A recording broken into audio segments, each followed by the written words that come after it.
Les 5 stratégies gagnantes pour développer son activité quand on est commerçant, artisan dans le secteur de la rénovation. Je vous donne tous mes conseils, c'est parti!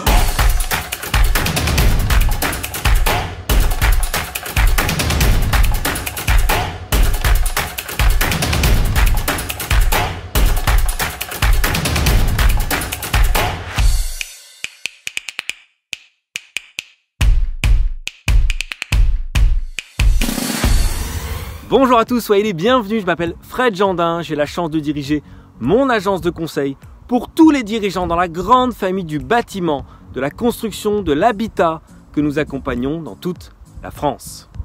On vous accompagne, artisans, commerçants, quel que soit votre profil, avec une entreprise déjà bien installée ou bien encore repreneur à développer votre rentabilité, votre confort avec un programme d'accompagnement complet et unique dans notre domaine. Et aujourd'hui, je voudrais répondre à une question qui m'est régulièrement posée. Quelles sont finalement les stratégies gagnantes les plus courantes à utiliser pour développer son activité? Puisqu'après 20 ans d'expérience, d'entrepreneuriat dans le secteur de la rénovation, de l'aménagement, pour le partager aujourd'hui avec tous mes clients dirigeants en les accompagnant à développer leurs chiffres, leur trésorerie et leur confort. Être un chef d'entreprise complet demande du temps, de l'expérience, les bonnes rencontres en prime et beaucoup d'ajustements. Et c'est vrai que quand on est dirigeant, patron, on est sollicité de tous les côtés et on cherche souvent des solutions rapides, des solutions qui fonctionnent avec des personnes de confiance sur qui on peut compter. Et ce qu'on propose tous les jours à nos clients dirigeants, c'est de passer par notre agence de conseil pour développer son activité, surmonter les difficultés passagères, être conforté dans ses décisions, éviter d'être ralenti et de ressentir finalement la solitude du chef d'entreprise qui travaille énormément. Parce que c'est tout simplement l'expérience qui parle, avec l'ensemble du programme de croissance, le groupe de dirigeants qui amène une dynamique et qui permet d'aller de l'avant et de se développer. Il n'y a pas de magie ni de blabla, c'est juste l'ensemble d'actions mathématiques et logiques qui amènent des résultats positifs et qui permet d'être un chef d'entreprise plus équilibré pour avoir une vie plus riche et plus épanouissante. Alors quelles sont les 5 principales stratégies gagnantes qui permettent demain de développer son activité quand on est repreneur de l'entreprise familiale, fils, arrière-petit-fils d'artisans commerçants comme moi ou bien encore dirigeant d'une entreprise bien en place? La première astuce que je peux vous donner, c'est de prendre du recul. Travailler fort, travailler dur, c'est important et indispensable. Mais c'est primordial de prendre du recul sur son activité pour analyser ses chiffres, son offre, son ratio prix-rentabilité, ses leviers pour se différencier, de réfléchir à la manière d'attirer toujours plus de clients à soi pour remporter des marchés encore plus rentables. Et de s'autoriser finalement, une fois par mois, à prendre du temps pour soi, du temps stratégique pour avoir un retour permanent sur sa performance. Ajuster les choses et ne pas subir ou attendre par exemple la fin d'année ou le rendez-vous comptable une fois par an pour prendre conscience des choses et savoir si je suis dans le vert et que tout va bien ou si je suis dans le rouge et que je dois très rapidement, dans l'inconfort du coup, changer les choses. Voilà, donc quand on a envie de se remettre dans une dynamique positive et qu'on ne sait pas forcément par quel bout commencer, eh bien on commence par là. On met en place des indicateurs de performance qui vont me permettre d'analyser mes chiffres et grâce à ça de prendre des décisions pour évoluer en mettant en place un plan d'action avec des objectifs clairs qui vont donner du sens à mon action pour me motiver. Car plus nos objectifs seront précis, plus nos résultats seront rapides. Le grand dénominateur commun des chefs d'entreprise, de nos clients qui ont du succès et qui réussissent, c'est qu'ils ont pris le temps et ont eu la discipline nécessaire d'acquérir les habitudes qui leur permettent de se projeter dans leur vie professionnelle future et de déterminer exactement ce qu'ils veulent accomplir pour que leur intime conviction finisse par se réaliser. La clarté, c'est la vitesse pour se développer. Le deuxième conseil à vous partager, c'est de planifier sa semaine de travail chaque début de semaine. C'est-à-dire que le dimanche soir ou le lundi matin, je planifie ma semaine de travail avec minutie en privilégiant mon temps et mon énergie positive pour les rendez-vous riches en développement. Et souvent, malheureusement, lorsqu'on ne planifie pas notre temps de travail, on se laisse porter par les coups de téléphone, les emails, les urgences, souvent pas si urgentes que ça d'ailleurs, les visites sans rendez-vous et on se disperse, on est pris, happé par les sollicitations de tous bords. Et puis, la journée passe, on a le sentiment d'avoir travaillé fort, de ne pas avoir arrêté, mais finalement de ne pas avoir été productif en tant que tel, c'est-à-dire avoir ramené de l'argent à son entreprise. Il est donc extrêmement important qu'en tant que dirigeant, je prenne conscience des tâches primordiales pour développer mon activité en évitant les trous de chiffres et donc finalement de planifier dès le lundi matin mes semaines de travail en protégeant dans mon agenda les créneaux porteurs de développement et de s'y tenir. Le temps, c'est de l'argent et l'un des secrets de la réussite réside dans nos capacités à échapper aux voleurs de temps et donc, par conséquence, de planifier nos semaines de travail. La troisième astuce, la troisième stratégie gagnante pour se développer, c'est de savoir nous entourer des bonnes personnes dans son entreprise et en dehors. Si on souhaite améliorer notre confort et avoir un système qui travaille pour nous, avec nous, eh bien seul en tant que dirigeant, nous ne sommes pas grand-chose.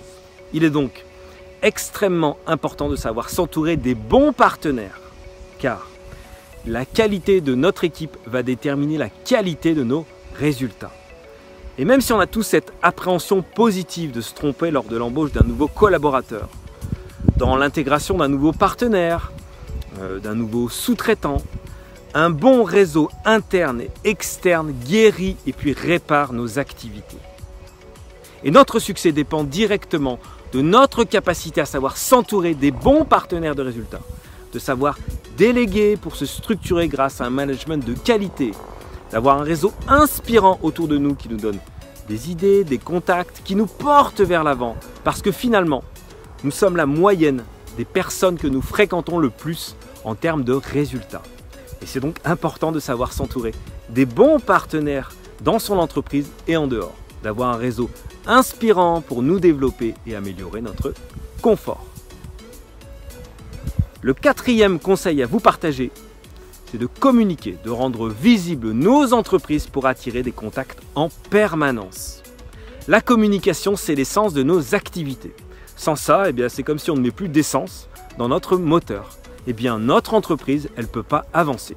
Ou en tout cas, elle va avancer beaucoup plus lentement à cause de trous à certaines périodes de l'année.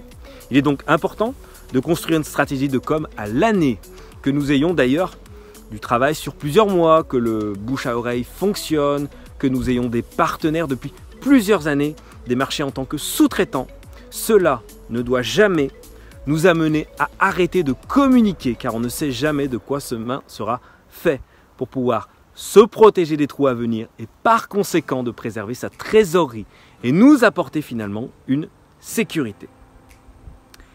Il est extrêmement important pour continuer à développer son activité, de communiquer en permanence pour attirer un maximum de contacts qui permet d'avoir le choix de convertir les bons clients rentables avec un planning plein sur plusieurs mois ou bien de passer son tour pour ne pas subir. Et la cinquième astuce, la cinquième stratégie gagnante, c'est de proposer à nos clients des projets finis en lien avec nos compétences. Lorsqu'on achète une voiture par exemple, on achète un produit fini. On ne cherche pas les sièges d'un côté ou le prix du moteur de l'autre parce qu'on n'y connaît rien et que c'est bien plus confortable d'acheter un produit fini, prêt à utiliser. Donc, mettons-nous à la place de nos clients. Si demain j'ai le choix entre plusieurs intervenants qui m'envoient leur devis par mail, qui me demandent du coup des connaissances techniques, de complémentarité pour que le planning d'intervention entre tous ces acteurs soit cohérent, sans compétences dans le domaine, avec donc beaucoup d'énergie perdue, ou bien une solution clé en main, finie, plutôt que de courir après plusieurs intervenants. Il y a quand même des chances que je choisisse pour mon confort la solution clé en main, tout compris qu'il y a peu d'égal avec les autres propositions. Dans nos métiers de la réno, de la construction, de l'agencement, on se doit pour nos clients et pour prospérer de proposer un produit fini, un projet clé en main en s'intéressant à un budget global pour gagner en confort, en marge et ne pas se retrouver à débattre du prix d'un élément qui est en vente partout. d'apporter son expertise, de proposer une vision globale des choses avec des plans, des vues 3D, de la personnalisation avec des choix précis, dans un cadre de travail sympa avec plusieurs rendez-vous qui sont planifiés, expliqués avec pédagogie dans une continuité logique qui va faire que notre client va naturellement convenir que c'est ce qu'il lui faut parce qu'on a traité tous les détails et toutes les objections. Et je vais même aller plus loin et parler de la base. Lorsqu'on est client en dehors du prix, qu'est-ce qui va faire la différence quand on a le choix entre deux dirigeants, deux propositions?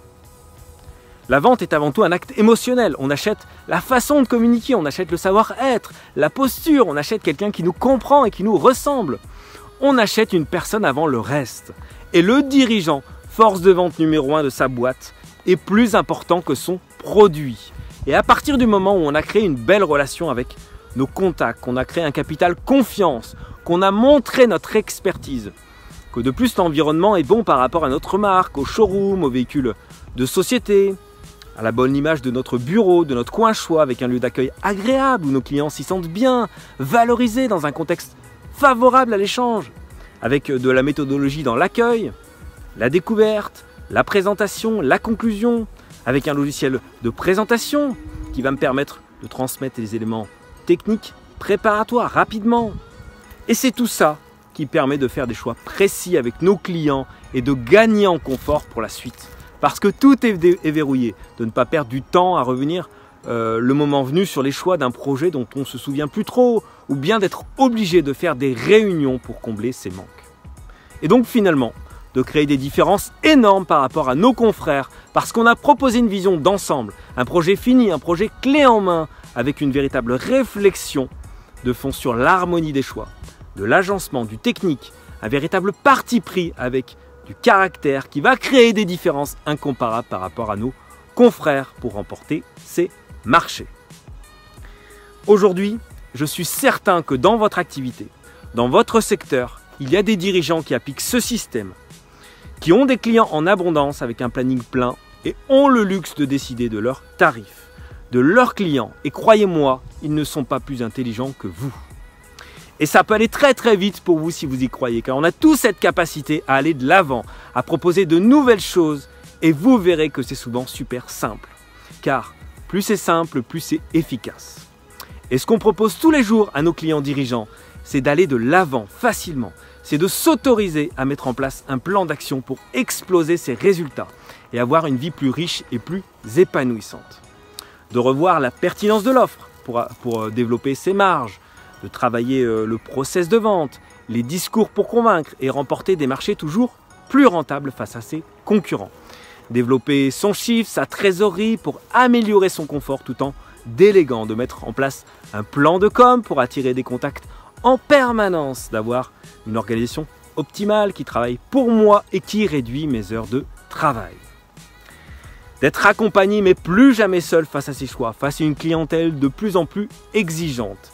D'être conforté dans ses décisions, d'avoir confiance en l'avenir, de mettre en place des indicateurs de réussite grâce à ce programme d'accompagnement unique, clé en main, qui est le remède indispensable qui guérit et répare nos activités, qui apporte une véritable dynamique et donne l'essentiel dont un chef d'entreprise a besoin pour développer son activité. Voilà, je te remercie d'avoir suivi cette vidéo. J'espère que ces stratégies gagnantes t'ont aidé. Je t'invite maintenant à mettre en commentaire ton astuce à toi ou celle que tu as testée et qui t'a permis d'améliorer ton confort en toute humilité pour que ça serve à l'ensemble de la communauté dans le secteur de la rénovation. Et puis si ce n'est pas encore fait, je t'invite à t'inscrire pour recevoir tous mes conseils. N'hésite pas à commenter, à écouter les témoignages de nos clients pour t'inspirer et toi aussi demain être un chef d'entreprise encore plus épanoui. Je te dis à bientôt et au plaisir de découvrir ton histoire.